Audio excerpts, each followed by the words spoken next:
Shalom and welcome back to Revolutionary Living channel. Get ready with me to go out and have a chill spring day replanting my self-grown or regrown romaine lettuce from kitchen scraps. Now, if you are Rvlutionary revolutionary vet, then you know that a lot of our page was dedicated to RV living, trucking, traveling, and you also know that there haven't been much posting of videos lately. And honestly, I would say that we have been in this gray area of where we don't live in an RV anymore. My Lord or Emmanuel is still trucking, but Schiffer isn't. So I don't have as much time sitting in the truck when I'm driving, editing videos. So is there really space for revolutionary living? Well, I have now decided that yes, it is. Part of revolutionary living wasn't just living in an RV, it was the life that RV and trucking afforded us at that time and would afford us in the future, which we have now come to. That future being freedom of time and choice and to do luxuries that we wish we could do back then. The things that the sacrifices we made as RV livers, as over the road truckers, as co-truckers, husband and wife working together, leads me to days like this where it's a Tuesday in the middle of the day and I have the opportunity to plant my garden and play with my dog and enjoy a glass of wine. Well, if that isn't revolutionary sacrifice for the growth of my husband's household down the line, I don't know what is.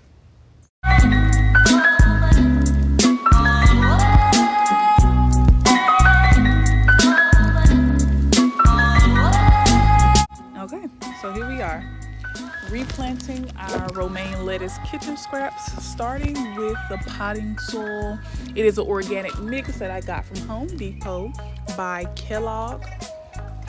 I'm putting that into my 3-piece planter that I got from Dollar Tree. I also considered amending the soil by putting perlite, worm cast, and things of that nature, but I actually decided to just keep the soil and a little break with those, say, for some fun. Once I filled all the pots, I do need to grab the lettuce heads that I have saved. Once I use them in the kitchen, I leave about 2 inches on them to be replanted, and let's take a look at the process.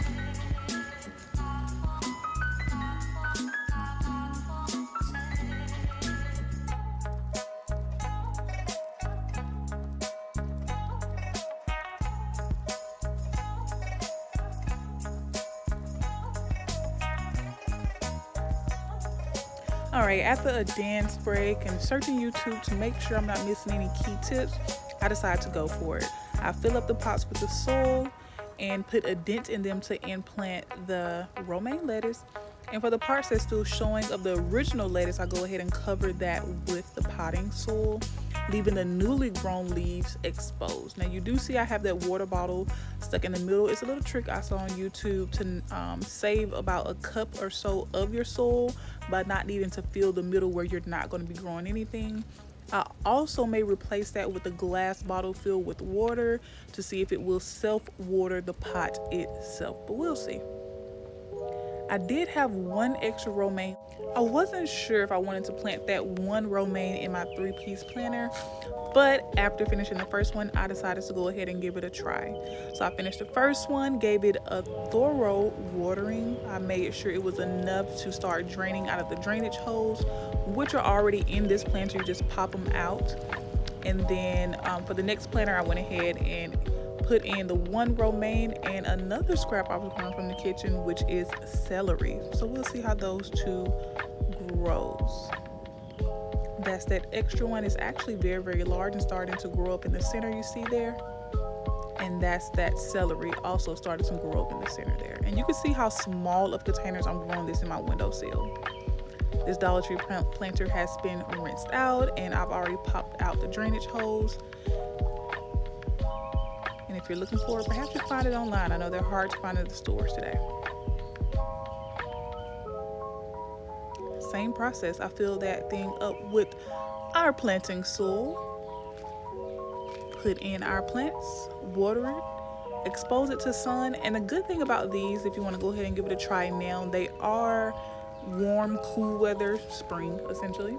Anywhere between your 40 to 70 ish, don't quote me on that, temperatures Fahrenheit. And I just cleared a space to set them on, because if you have seen anything about our dog, she eats produce. She likes lettuce. She did think this was a treat for her. I did have to take it from her while getting ready to plant them. So I wanted to sit them up off the ground to, one, keep from my pet, and also to keep away from pests. And this is the final product. These are stackable planters. This process was super easy, and I do encourage you to do so yourself.